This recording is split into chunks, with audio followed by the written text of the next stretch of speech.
there's no Asian. Do you see any Asian person playing baseball? You see anyone that looks like us playing basketball? You see anyone that's actually good at it or famous because of it? Is there an Asian person with their own shoe deal? Is there an Asian football quarterback? Like what's going on? And when she said that to me, that messed me up as a kid.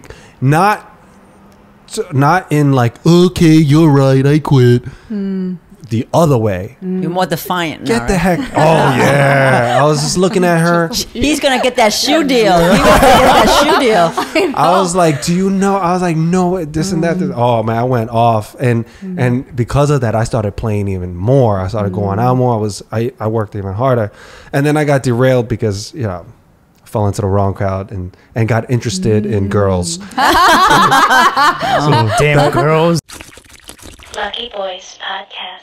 Even depending how open-minded the parents are, if you try to do anything that goes against the tiger mom narrative, right, which is go to school, study hard, yada yada, become a doctor, lawyer, as you were saying, have babies. Oh no, she said that. Right. My mom was like, you cannot have babies. Wow, that's definitely against the grain there. A very progressive No, not mindset until she's there. married. I think that's what your mom means, probably, right? Like you can't have babies now until you're married. Yeah, that's what she meant. Maybe Right. that. But you're pursuing acting, Yes, I am. and so you kind of set up your life where in your work-life balance where it's conducive to your career.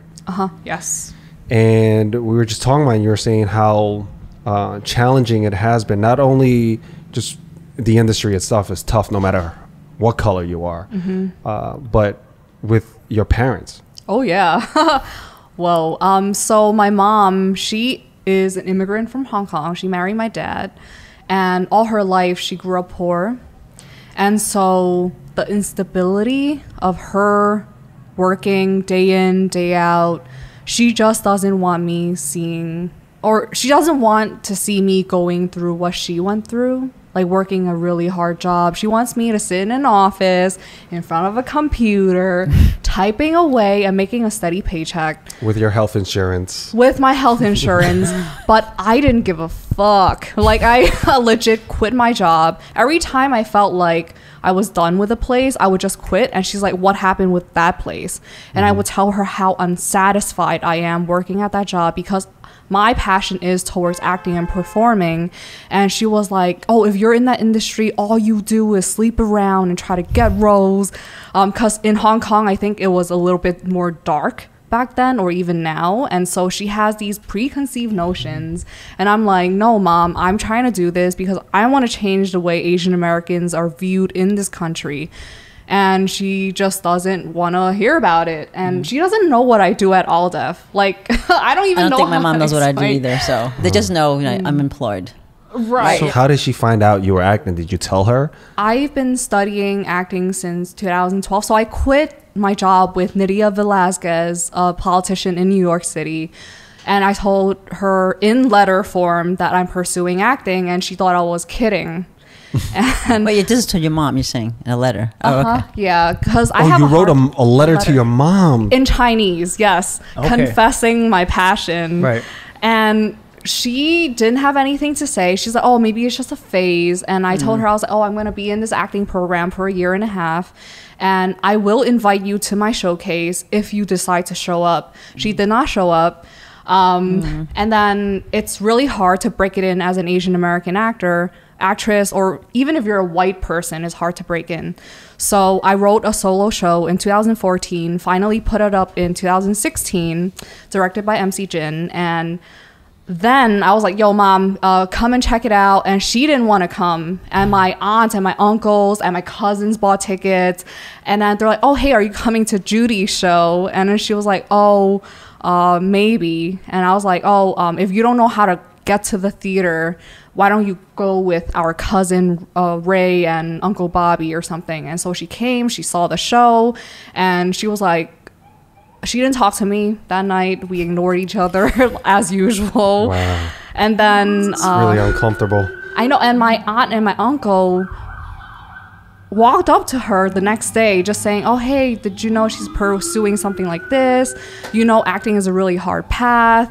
And I don't know. And she came home. She started like talking to me at the dinner table. And then I just blew up because I was like, oh, acting is my passion and I'll die for my art.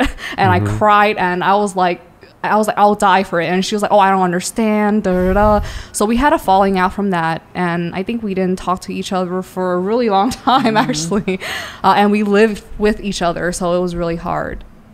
I think they just don't understand the scope of the arts. Like they appreciate it. They like my dad. He listened to Teresa. What's her name? Teresa right? So like there are Asians in the arts. So that's why I don't understand why don't they let them follow their passion. You know. So I think it's just I understand that they're being concerned. Like you were saying, like they want you to have this steady paycheck or whatever. But you know, many people you got. You know, and it's hard for them to let the children pursue what they love rather than taking a job and being very unhappy. So, but I keep going. But I understand. Yeah, it's certainly challenging, especially when you don't have the support of the people that raised you. You know, they're your backbone. And, you know, I do question it sometimes where I go, how many of us are in this boat where we're in these unhappy, unsatisfying jobs that we do not want to go to, but we're doing it to keep our parents happy, right? And how many of us within that group are actually really good at that other thing, and we're not pursuing that, and we're doing, number one, we're doing a disservice to ourselves, Right. But it just blows my mind. Like, what if we had the support of our parents? How far would we have come along by now, even within one generation? Because like you said, it only takes that one person to kind of break through and everyone go, oh, wow. I remember my mom, she knew I was always this, like, the jock kid, right? I was always the kid that chose to play outside, play basketball, football, baseball. So that's the secret of getting tall. Not jumping, basketball. And drinking a lot of milk, right? You drink milk every day. I drank tons of milk. But, yeah, I mean, genetics. My parents are also I hated tall. milk. I hated milk. So that was a detriment to me. Yeah, but are your parents tall or short? I mean, they're not. No. if you have two short parents, I mean, you're likely going to be My short. uncles are tall. I usually skips a generation or so.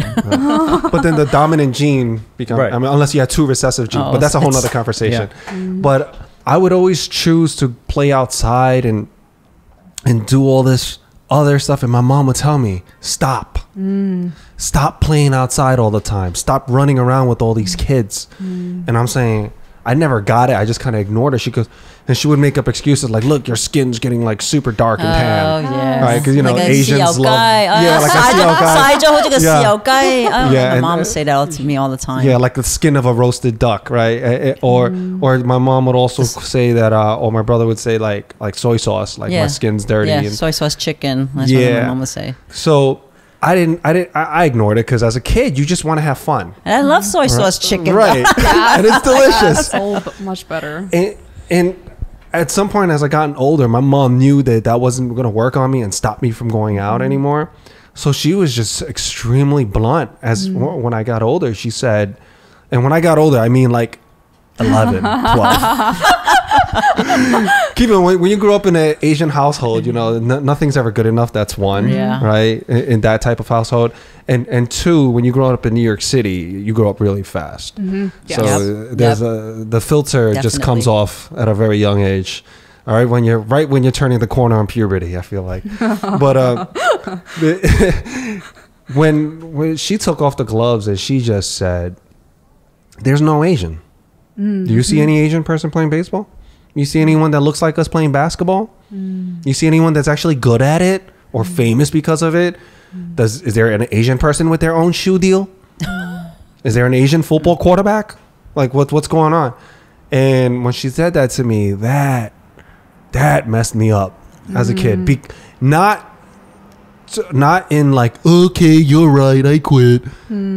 the other way. You're more defiant now. Get the right? heck. Oh yeah. I was just looking at her. He's gonna get that shoe deal. He wants to get that shoe deal. I was like, do you know? I was like, no, this and that. This. Oh man, I went off, and because of that, I started playing even more. I started going out more. I worked even harder, and then I got derailed because fell into the wrong crowd and got interested in girls. Damn girls. That's all my mom had to do. It wasn't my mom. Introduced me to a couple of cute girls. Girl. But, the girl derailed him. yeah. Okay, moms listening out there, that's a strategy. it's girls with plural. Oh, girls. S. Yes, with plural S. S. Anyway, but just going along, like I can't help but wonder how many kids were like us, and if their parents actually supported them. Like, hey there, Bobby. hey there, Jimmy. What's this? What's this third place trophy? That's amazing. All right, that is where we're gonna go celebrate with everyone. If we had that type of support in this country, it works, right? I think that there will be so many more Asians in media, or at least following their true path. Well, I want to chime in a little bit because I think support comes in many ways. Well, personally, my mom, she buys the rice, she buys the song, which is like the thing you eat with the rice. So I think that's her way of supporting because they don't come from much. Right. And all they want to do is show you their love. And sometimes they may say they don't support you, but deep down they just want to see you happy. Of course. Judy, I get the whole support from, you're my kid, I'm putting a roof over your head. Right. Yeah. I get that. But I am talking about the encouragement that white people get. Something out of academics. Like, I get that you're supporting me, but are you really? Are you supporting your interests? Are you trying to live vicariously through me? This is my life. This is my journey. I'm grateful for everything that you've given me and continue to do so. But at the same time, I need you. Yeah. I need you to believe in me that I can do this. And if I can't, I need to know that you're still going to be there with me. That's love. That's unconditional. That's the way we should approach parenting.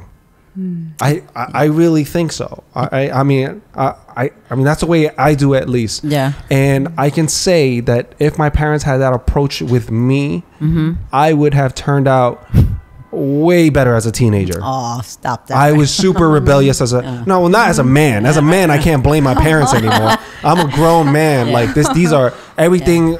Everything is either my fault or to my credit. Right. But as a teenager, but you're right. I couldn't go to my parents. I went to my friends. I did the same thing. I didn't trust my parents anymore. Yeah. And I knew that I had to hide things from them. Like if I had to play sports, if I had a game at school, or if I made it to the basketball team, if I brought home trophies, I couldn't share that with them. I had to hide my trophies in the closet, until they actually found it. And I was like, oh, screw it. Yeah, I won first place. Yeah, look at that. I don't think they made that kind of, like, I have immigrant parents, and we spoke a little bit about that, right, Norman? As immigrant parents, we did, like you said, Jude, they love us by providing us food and shelter. But that's not enough. Right. That's not enough. But I think that's all they knew as immigrant parents, right? They come here, and this is all they knew because their parents were like that too. But now that I'm an ABC raised here, I see different kind of parenting. So I wouldn't blame my parents because they only gave what they could, or all they knew, or how they knew how what they thought made sense. Right, exactly.